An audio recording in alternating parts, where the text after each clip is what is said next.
Hello everyone, welcome to ASR NCERT Decoder. So today we are going to see the introduction of your periodic table. Okay, most of you people are very confused about it, what the periodic table and why it's all arranged.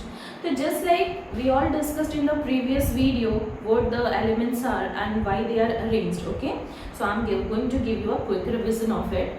So क्या है कि जब भी हम लोग ये बात किए थे कि हमारा जो ह्यूमन बीइंग है या कोई भी एनिमल है, कोई भी ऑर्गेनिज्म है, वो बना किस चीज़ से था? सेल से बना था। मतलब the smallest unit of life is cell, है ना। तो बिल्कुल वैसे ही जब लिविंग चीज़ एकदम छोटी छोटी यूनिटी से मिलकर बनी हुई है ना, यूनिट्स जो है वो जुड़ के बनाए हैं, तो ऑब्वियस ही बात है कि जो हमारे जो और ऑर्गेनिजम्स होंगे उनकी भी बॉडी वैसी बनी होगी, इधर वो ऑर्गेनिजम्स जो हैं वो यूनिसेलुलर हो या फिर मल्टी सेलुलर हो, है ना। लेकिन जिंदे लोग, मरे हुए लोग या unicellular organism, multicellular organism cell से बने हैं, सबसे छोटी यूनिट से बने हैं। वैसे ही बहुत सारे मटेरियल्स वो भी किससे बने होंगे? कोई तो उनकी यूनिट होगी छोटी छोटी सी, तो दैट इज व्हाट? एटम। हम लोग पढ़ लिए थे कि अगर हम बात करें एक लाइफ बॉडी की और एक जो है वो आपका नॉर्मल एक मैटर ले लो, मैटर, तो मैटर जो है वो भी किससे बना होगा? ऑब्वियस सी बात है कि वो बहुत ज़्यादा स्मॉलेस्ट चीज़ से बना होगा and that is what? Atom. नहीं, एटम है। वैसे ही हमारा जो लाइव ऑर्गेनिजम्स जो हैं, है ना, ये किससे बने हुए हैं? इनका भी बहुत छोटा छोटा सा यूनिट होगा, दैट इज व्हाट? सेल। तो हम लोग सेल को तो बहुत डिटेल में पढ़ चुके हैं कि हमारा जो सेल है वो क्या है, सेल के मेन कंपोनेंट्स क्या क्या हैं और ऑर्गेनल्स क्या क्या हैं। तो कुछ वीडियोस इससे रिलेटेड जो है वो भी छूट रहा है, तो हम बहुत जल्दी समय मिलते हैं आपको उससे भी अवेलेबल वो वीडियो भी करा देंगे, है ना। लेकिन सबसे इम्पॉर्टेंट हमारे लिए यहाँ क्या हो जाता है? हमारा एटम। भाई ये एटम है ही क्या चीज़? तो हम लोग ये प्रीवियस वीडियो में भी पढ़ चुके हैं कि जो हमारा एटम है वो यूनिट है। किसका यूनिट है? मैटर का यूनिट है। यूनिट आप किसको बोलोगे? मतलब नहीं, मतलब यूनिट बोलते किसको हैं? जैसे आप ये बोल देते होगे बड़ी आसानी से कि हाँ ठीक है ना, अगर आप मार्केट जाते हो सब्जी खरीदने या फिर ऑब्वियसली आप मैरिड, तो I am talking about the groceries, कुछ भी खरीदने जाओगे तो देयर व्हाट इज इट? कुछ भी सामान आपको यूनिट्स में मिलते हैं, है ना। चलो ठीक है, ये 1 kg का है, ये 2 kg का है, 4 kg का है, तो आप बोलोगे कि मैम ऐसा है ना कि किसी चीज़ को मेज़र करते हैं हम लोग, वो यूनिट में मेज़र करते हैं। एक्चुअली बात क्या है कि आप किसी भी चीज़ को खरीदने जाते हो तो आपके पास इतना बल्क में है या इतना थोड़ा सा है, हर चीज़ को मेज़र करने का एक पैमाना होता है ना। जैसे देख लीजिए, अगर मान लीजिए कि आप जितने भी लोग अपनी दादी नानी से मिले ही होंगे, ऑब्वियसली बात है, अनफॉर्चुनेटली अगर आपके पास दादी नानी नहीं है, अब नहीं है, पहले तो मिले ही होंगे, तो वो लोग क्या क्या करती थी? अगर वो आपको चॉकलेट्स दे रही हैं, चॉकलेट्स तो रहने देते हैं, अगर कभी आप लोग घर में सामानों का बंटवारा होता हो, आप देखे हो वैसे तो जब भी दादी के पास कोई लोग आते थे कि नहीं भाई आप हमें अनाज दे दो या फिर आप ये दे दो वो दे दो, तो अनाज का बंटवारा गाँव में बहुत ईजी होता है कि लोग कोई आ गया कि मैम हमको, सॉरी नॉट मैम, हाँ हमें ये अनाज दे दीजिए, हमारे यहाँ घट रहा है, हमारा कम है, हम बाद में चुकता कर देंगे। तो वहाँ क्या होता है कि एक छोटा सा कोई बर्तन होता है जिसे वो मेज़र करते हैं कि आपको कितना चाहिए? 10 डब्बे, ठीक है ये लो, 1 डब्बा 2 डब्बा 10 डब्बा आप ले लो। आपको कितना चाहिए? 20 डब्बे, चलो ठीक है आप 20 डब्बा ले लो। तो वो जो एक डब्बा है वो ही मेज़र करने का तरीका है, जिससे पता चलेगा कि आपको 10 डब्बे दिए, मतलब आपका वो 10 kg हुआ, क्योंकि ये डब्बा हमारा 1 kg का था, तो 10 kg आपको, 20 kg आपको, है ना।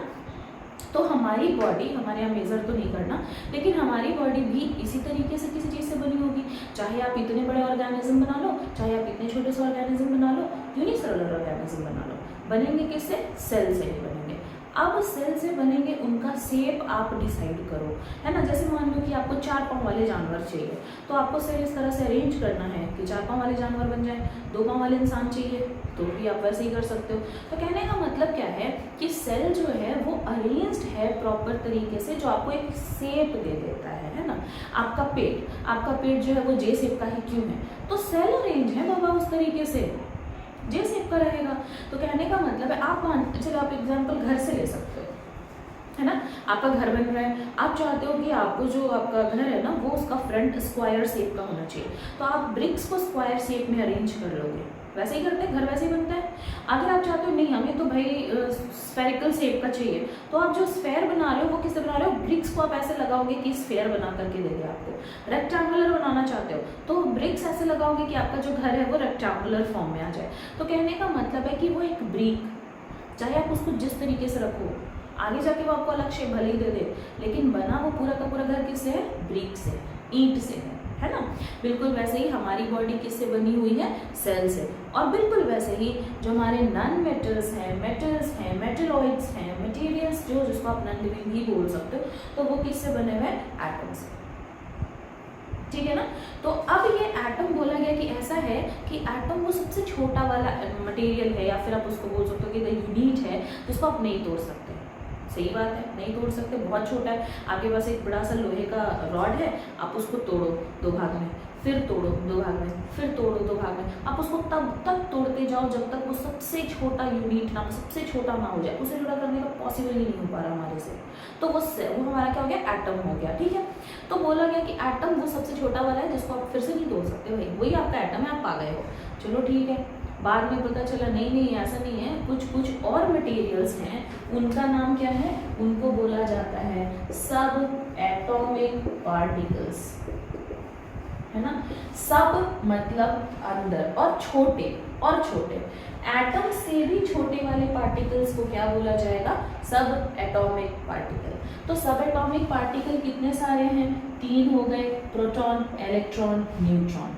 तो बोला गया कि ऐसा है ना, प्रोटॉन, इलेक्ट्रॉन, न्यूट्रॉन का भी खोज एकदम स्ट्रेंज है ना, अभी हम डिस्कस करेंगे।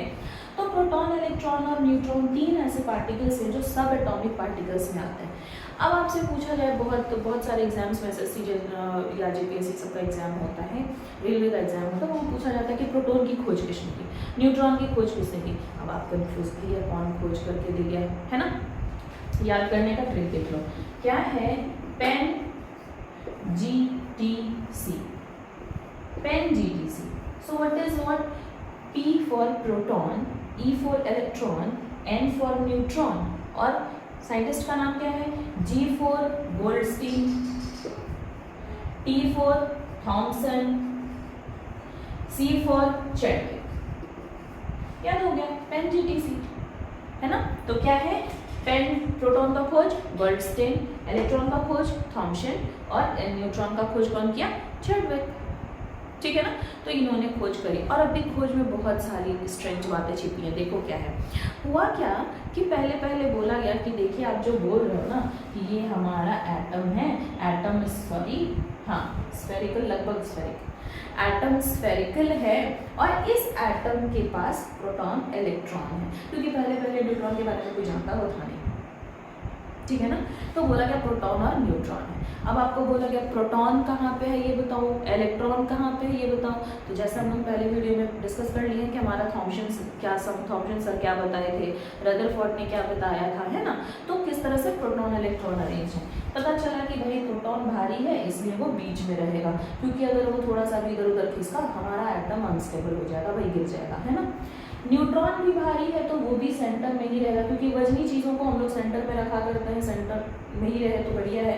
अगर आप ऐसे भी देख सकते हो हेरा फेरी का वो वाला गाड़ी, जिसमें वो वाला जीप जिसमें लोग इधर से बैठते हैं तो इधर से गिर जाते हैं, इधर से बैठते इधर से गिर जाता है। तो अगर एक तरफ ज़्यादा प्रेशर पड़ जाए तो गाड़ी एक तरफ उलट जाए, अगली तरफ पड़े तो उधर उलट जाए। बेटर है सेंटर में भारी वाले लोग कहाँ बैठते हैं, बीच में, है ना।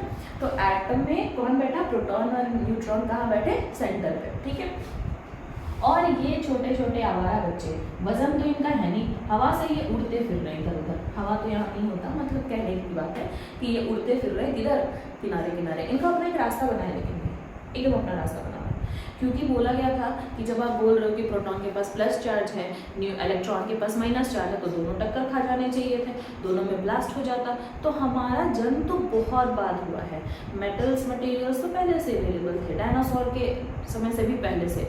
तो आज हम जिस चीज़ को लोहे के फॉर्म में पहचानते हैं, जिस चीज़ को हम लोग सोने के फॉर्म में पहचानते हैं, वो होना ही नहीं चाहिए था, क्योंकि प्रोटॉन और न्यूट्रॉन जो है वो, प्रोटॉन और इलेक्ट्रॉन जो तो टक्कर खा जाते, टक्कर खा के ब्लास्ट हो गए होते।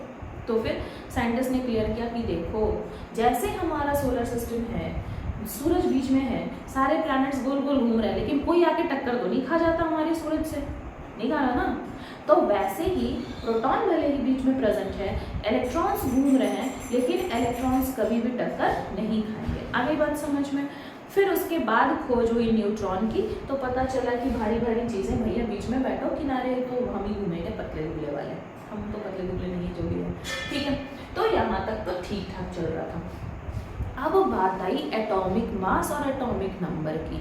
तो भाई चलो ठीक है, मेरे पास 10 ऐसी चीज़ें हैं, हमें अरेंज करनी है।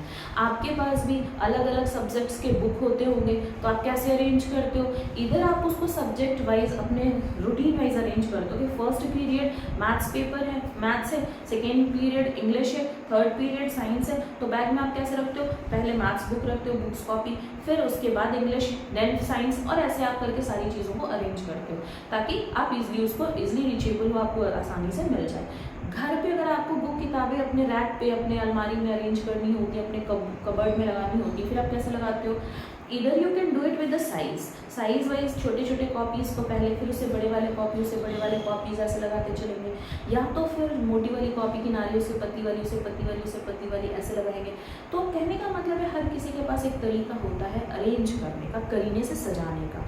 If you are having a different type of dress, तो then also you can do it like this कि हाँ ये मेरे रेगुलर वेयरिंग ड्रेसेस हैं तो एक तरफ रख देते हैं, ये मेरे मतलब फंक्शन वेयरिंग ड्रेसेस हैं तो उनको अलग रख देते हैं। और सम पीपल आर लाइक कि they can merge everything, jeans एक तरफ डाल दिया, टॉप एक तरफ डाल दिया, शर्ट एक तरफ डाल दिया, है ना।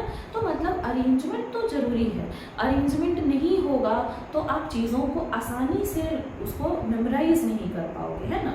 तो इतने सारे मटेरियल मिले हैं हमको, हमें हवा में मटेरियल मिल रहा, भाई हमें हवा में क्या मिल रहा? वो सारे के सारे जो गैसेस हैं उनमें भी तो इलेक्ट्रॉन, प्रोटॉन, न्यूट्रॉन है ही।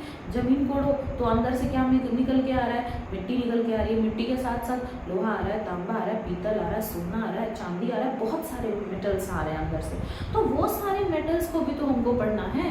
हम कैसे पढ़ेंगे? हर किसी का पर्टिकुलर उनका फीचर याद करना मेरे लिए मुश्किल होगा।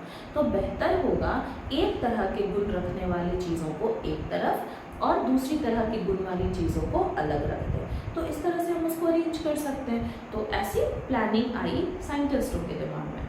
तो उन्होंने बोला कि देखो सजाना तो हमें है ही, है ना, हम तो सजा ही रहे हैं चीज़ों को, तो क्यों ना हम वजन के हिसाब से सजा लें। हल्का वाला सबसे आगे रख दो, उससे भारी वाला उसके बाद, उसके भारी वाला उसके बाद, और ऐसे सजा दो। ठीक है, सज गया। बाद में पता चला बहुत सारे ऐसे मटेरियल्स भी हैं भाई जो बराबर वजन रखते हैं। अब ये तो हो नहीं रहे कहीं पे। जैसे आप असेंबली लाइन में खड़े होते हो तो कैसे होते हो? छोटे हाइट वाले बच्चे आगे, उससे लंबे वाले बच्चे पीछे, उससे लंबे वाले बच्चे, सबसे लंबे वाले बच्चे सबसे पीछे, और फिर वहाँ पे प्रॉब्लम आती है। कुछ बच्चे हैं जो एकदम इक्वल हाइट के हैं, अब उनको आगे किसको लगाया जाए, उससे पीछे किसको लगाया जाए, है ना। तो ये वाली इशू वहाँ पे भी आई। तो फिर उसको चेंज किया गया कि चलो हटाओ। बहुत सारे ये तो आपको चैप्टर्स में पढ़ने ही है, तो we will discuss it later in that chapter only. तो हुआ क्या, फाइनली ये डिसाइड किया गया कि वजन के हिसाब से हम लोग रख नहीं सकते हैं, नंबर के हिसाब से सजाते हैं। ठीक है, तो उसी वजन को और उसी नंबर को क्या बोला गया, दैट इज एटॉमिक मास। पहले हम लोग बात करेंगे एटॉमिक मास की और एटॉमिक नंबर की। ठीक है, तो एटॉमिक नंबर आप किसको बोलिएगा? काउंटिंग हो सकता है, ऑब्वियसली बात है, नंबर हम उसी को बोलेंगे। मास मतलब होता है वजन। वजन किसका होना चाहिए? वजन किसका होना चाहिए? तो हमारा ये रहा एटम, एटम में रहा प्रोटॉन, इलेक्ट्रॉन, न्यूट्रॉन। तो इलेक्ट्रॉन इतना हल्का है कि वो इधर उधर उड़ते फिर रहा है। भारी कौन? प्रोटॉन और न्यूट्रॉन। तो वजन में कौन आ जाएंगे? ये दोनों आ जाएंगे। तो P प्लस N। आप लोग कभी भी पढ़ते हो एटॉमिक मास, तो वो क्या होता है? P plus N। अब आपको P फाइंड करना भी बताते हैं, ठीक है। बस थोड़ी देर में P फाइंड करना आप समझ जाओगे, N फाइंड करना समझ जाओगे। और एक बहुत इंपॉर्टेंट सा क्वेश्चन है, वो क्वेश्चन पूछेंगे, then you have to give the answer on that also, okay. So P plus N atomic mass हो गया। एटॉमिक मास से हमें समझ में आई कि भाई जो सबसे ज़्यादा, जिसमें बहुत ज़्यादा प्रोटॉन का वजन, बहुत ज़्यादा न्यूट्रॉन का वजन, वो बहुत ज़्यादा भारी। जिसमें कम प्रोटॉन का वजन, कम न्यूट्रॉन का वजन, वो हल्का। यही था। बाद में पता चला कि नहीं, एटॉमिक नंबर से अरेंज करना है, तब काउंटिंग करो। किसकी करो? तो प्रोटॉन, इलेक्ट्रॉन, न्यूट्रॉन की करो। क्योंकि अगर ये एटम इलेक्ट्रिकली न्यूट्रल है, इस पे ज़्यादा प्लस चार्ज या ज़्यादा माइनस चार्ज नहीं है, जो इनकी तराजू है वो कैसी चल रही है, एकदम बराबर चल रही है। प्रोटॉन की नंबर इलेक्ट्रॉन के नंबर से एकदम बराबर है, जितना प्लस चार्ज उतना ही माइनस चार्ज। तो ऐसे मटेरियल को, ऐसे एटम को हम लोग क्या बोलेंगे, इलेक्ट्रिकली न्यूट्रल।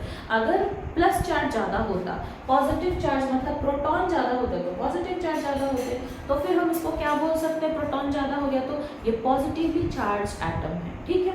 और अगर प्रोटॉन कम हो गया, ऑब्वियस सी बात है, प्रोटॉन कम हो जाएगा तो इलेक्ट्रॉन ज़्यादा हो जाएगा, तो वो क्या, उसको हम क्या बोलेंगे, वो नेगेटिवली चार्ज एटम है। जैसे देखिए मेरे पास 10 प्रोटॉन था और 10 इलेक्ट्रॉन था, तो ये वाला जो हमारा एटम हुआ ना, 10 प्रोटॉन यहाँ रखे हुए हैं और फिर ये 10 इलेक्ट्रॉन हम यहाँ लगा दिए, ठीक है। I am not talking about neutron, but consider it, neutron is also present with proton, है ना। तो हुआ क्या कि 10 प्रोटॉन 10 इलेक्ट्रॉन है हमारे पास, तो अभी ये हमारा एटम इलेक्ट्रिकली न्यूट्रल है, ना ज़्यादा प्लस ना ज़्यादा माइनस, ठीक है। लेकिन अब यहाँ पे प्रोटॉन की संख्या बढ़नी चाहिए भाई, प्रोटॉन की संख्या कितनी हो गई, 12 हो गई, और इलेक्ट्रॉन की संख्या कितनी हो गई, 10। तो इनके पास कितना ज़्यादा प्लस चार्ज है, कितना ज़्यादा प्लस चार्ज है, 2 ज़्यादा प्लस चार्ज है। तो यही एटम अब क्या हो गया, 2 प्लस चार्ज चढ़ गया, तो ये पॉजिटिवली चार्ज हो गया। आगे बात समझ में। और इसी चीज़ को अगर हम ऐसे पढ़ें कि ये तो हमारा 10 था ही प्रोटॉन, न्यूट्रॉन इलेक्ट्रॉन जो है वो 8 हो गया, मतलब कि अल्टीमेटली प्रोटॉन की संख्या बढ़ गई, इलेक्ट्रॉन की संख्या घट गई। कंडीशन सेम नहीं, कंडीशन सेम, देखो प्रोटॉन ज़्यादा है और इलेक्ट्रॉन कम हो गया, तो फिर कंडीशन सेम हो गया। But here we are going to see electron की संख्या ज़्यादा होनी चाहिए, इलेक्ट्रॉन की संख्या 12 कर दो और प्रोटॉन की संख्या 10 कर दो, प्रोटॉन घट गया। अब प्रोटॉन घट गया तो उस पर चार्ज किसकी बढ़ेगी, माइनस चार्ज बढ़ेगी। तो ऐसा एटम जिस पे ज़्यादा माइनस चार्ज है वो एटम क्या हो गया, नेगेटिवली चार्ज हो गया। अगली बात समझ में। देखिए चाहे तो प्रोटॉन ज़्यादा हो तो भी न्यूट्रॉन कम, इलेक्ट्रॉन कम ही हो जाना है। अगर इलेक्ट्रॉन कम हो गया तो प्रोटॉन अपने आप ज़्यादा हो जाना है ना। बिल्कुल वैसे ही अगर प्रोटॉन आपका जितना है उतना ही है बट इलेक्ट्रॉन बढ़ गया तो भी माइनस चार्ज, और अगर इलेक्ट्रॉन है उतना ही लेकिन प्रोटॉन घट गया तो भी माइनस चार्ज हुआ ना भाई, ठीक है ना। तो क्या हो गया, हमारे प्रोटॉन इलेक्ट्रॉन जो है वो ऐसे पॉजिटिवली और नेगेटिवली चार्ज होते हैं। तो बोला गया कि देखो जो पॉजिटिवली चार्ज होंगे उनकी बात तो हम अभी कर नहीं रहे, क्योंकि हम लोग बाद में जानेंगे कि भाई किसी भी मटेरियल के पास या किसी भी एटम के पास ज़्यादा प्रोटॉन आया कहाँ से या ज़्यादा इलेक्ट्रॉन आया कहाँ से, ठीक है। ये वाला जो आप केस देख रहे हो कि प्रोटॉन की संख्या बढ़ गई, ये कभी भी तभी होगा इलेक्ट्रॉन ही भागता है, प्रोटॉन एकदम नहीं। प्रोटॉन बीच में बैठा रहेगा, भारी है बेचारा, दौड़ नहीं सकता, भाग नहीं सकता, भारी होगा वही हल्का वाला बटरफ्लाई, ठीक है। तो वो भाग जाएगा, वो भागेगा तो प्रोटॉन की संख्या बढ़ जाएगी, और वो एक्स्ट्रा आ जाएंगे तो प्रोटॉन की संख्या घट जाएगी, ठीक है ना। तो चलिए, तो हमारा प्रोटॉन और इलेक्ट्रॉन जो है वो भागाभागी कर रहे हैं, लेकिन बाद में पता चला कि हमारा जो एटम है वो क्या है, इलेक्ट्रिकली न्यूट्रल है, क्योंकि जितना सारा प्रोटॉन था उतना ही सारा इलेक्ट्रॉन भी है। तो इलेक्ट्रिकली न्यूट्रल जो हमारा एटम है उसमें हम क्या काउंट करें भाई, तो सॉरी, उसमें हम काउंट करेंगे प्रोटॉन की संख्या या इलेक्ट्रॉन की संख्या या न्यूट्रॉन की संख्या, किसी को भी काउंट कर सकते हैं। लेकिन क्योंकि ये जो बटरफ्लाई है ये भागता फिरता रहता है, ये उसको थोड़ा सा भी अगर हम हीट कर दें, गर्म कर दें, भाग जाएगा, इलेक्ट्रिसिटी दे दें भाग जाएगा, टेम्परेचर दे दें भाग जाएगा, है ना।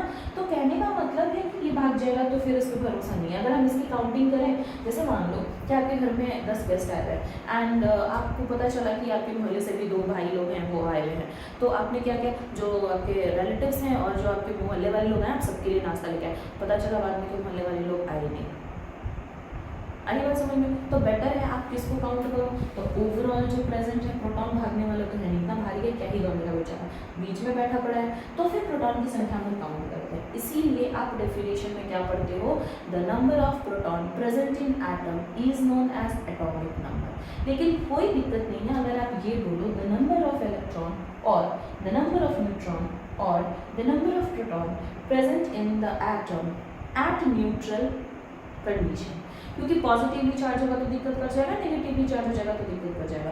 तो पॉजिटिवली नेगेटिवली चार्ज नहीं होना, वहाँ ये चीज़ जरूर मेंशन करना है कि इलेक्ट्रिकली न्यूट्रल, है ना, इलेक्ट्रिकली न्यूट्रल कंडीशन कंडीशन में जब हम काउंट करें, या तो प्रोटॉन काउंट करें या इलेक्ट्रॉन करें, न्यूट्रॉन करें, फर्क नहीं पड़ता, तो तीनों की में से किसी एक की भी काउंटिंग कर लोगे तो वो क्या हो जाएगा हमारा एटॉमिक नंबर। लेकिन आपको डेफिनेशन में हमेशा प्रोटॉन क्यों मिलता है, आ गई बात समझ में ना, ठीक है। तो हमारा प्रोटॉन का संख्या जो होता है वही हम क्या बोलते हैं, नंबर ऑफ प्रोटॉन।